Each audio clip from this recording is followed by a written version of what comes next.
अमरावतीच्या जयस्तंभ चौकात एक धक्कादायक घटनेने सर्वांचं लक्ष वेधलं आहे। आयकर विभागाच्या अधिकाऱ्यांच्या खासगी वाहनांना थेट चालन ठोकणाऱ्या वाहतूक पोलीस निरीक्षक रीता उईके यांनी दाखवला आहे दबंगपणा। एकता आभूषण शोरूमवर 96 तासांपासून तपास करणाऱ्या आयकर विभागाच्या वाहनांनी नो पार्किंग नियमांचं उल्लंघन केलंय, परंतु उईके यांनी कोणत्याही दबावाला न जुमानता कारवाईचा बडगा उगारलाय। काय आहे हा सर्व प्रकार, जाणून घेऊया सविस्तर।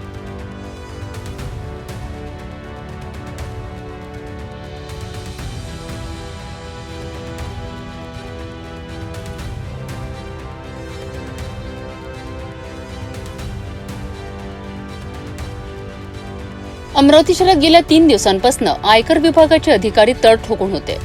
जयस्तंभ चौकातील एकता आभूषण शोरूमवर तब्बल 96 तासांपासून त्यांचा तपास सुरू आहे।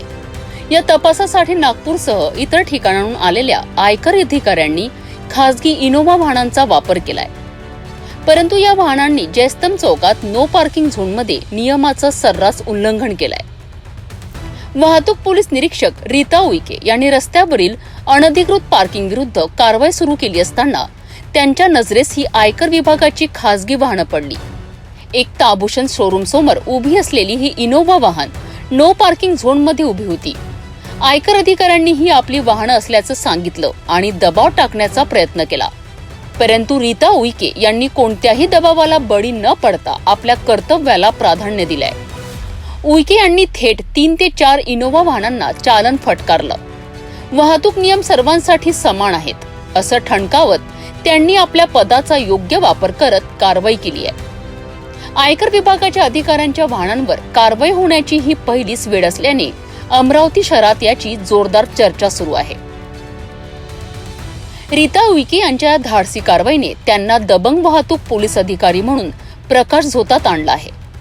जयस्तंभ चौकातील या घटनेने वाहतूक नियमांचं पालन करण्याचं महत्त्व पुन्हा एकदा अधोरेखित झालं आहे। आयकर विभागाच्या तपासादरम्यानही नियमांचं उल्लंघन खपवून घेतलं जाणार नाही असा संदेश रीता उईके यांच्या कारवाईने दिला आहे। आता ही कारवाई पुढे काय वळण घेणार आहे याकडे सगळ्यांचंच लक्ष लागलं आहे।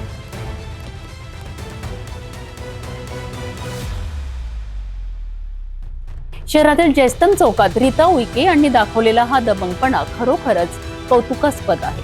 आयकर विभागाच्या अधिकाऱ्यांच्या खासगी वाहनांवरही चालन ठोकत त्यांनी वाहतूक नियमांचा दणका दिला आहे, परंतु प्रश्न हा आहे, या कारवाईनंतर प्रशासन आणि आयकर विभाग काय पावलं उचलणार? रीता उईके यांच्या या धाडसी कृतीने अमरावतीकरांचे मन जिंकलं आहे।